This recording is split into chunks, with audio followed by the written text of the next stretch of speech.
Well, Decision 2024, now all eyes are on the presidential race. But several key Senate seats are up for grabs, and that includes the one here in Massachusetts. NBC 10 political reporter Matt Pritchard in studio with us. Matt, you sat down with incumbent Senator Elizabeth Warren and her Republican challenger, John Deaton. Yeah, Corey, that's right. I mean, we're talking a little bit more about how we've seen both the debates go by along with a primary at this point. And at this point, it's really up to John Deaton and Elizabeth Warren to put forward their closing arguments.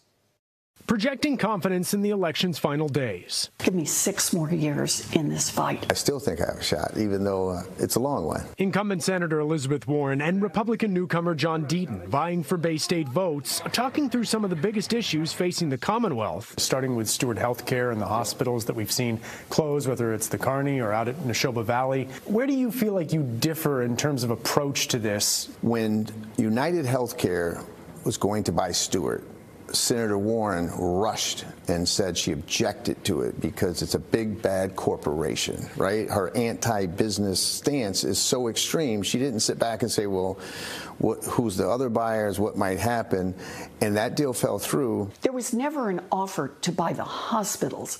What United wanted to buy were the doctors' practices, the last bit of value left in the entire system. But particularly on health care, I think we need to beat these for-profit outfits out of our healthcare system. Turning to immigration and addressing migrant shelter concerns in Massachusetts. It's bankrupting the state. We've spent over $1 billion, we know. We're projected to spend over another $1 billion going forward. We're still operating in emergency status, and we desperately need that reform bill that Senator Warren said no to. What in your mind are the next steps here to really help Massachusetts in particular? The federal government ought to fully reimburse the states for whatever expenses the states incur in healthcare, in education, in housing for the migrants in the state.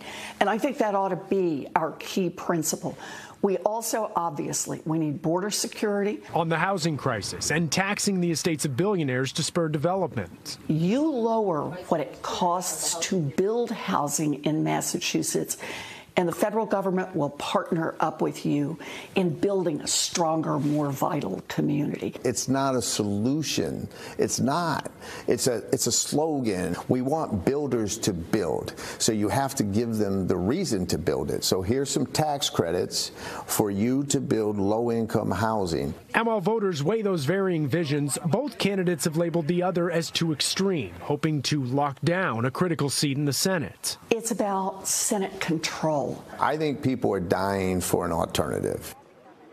Now, we had lengthy conversations with both Senator Warren and John Deaton. If you'd like to see those in full, you can visit our website, NBC10Boston.com. Corey, Priscilla?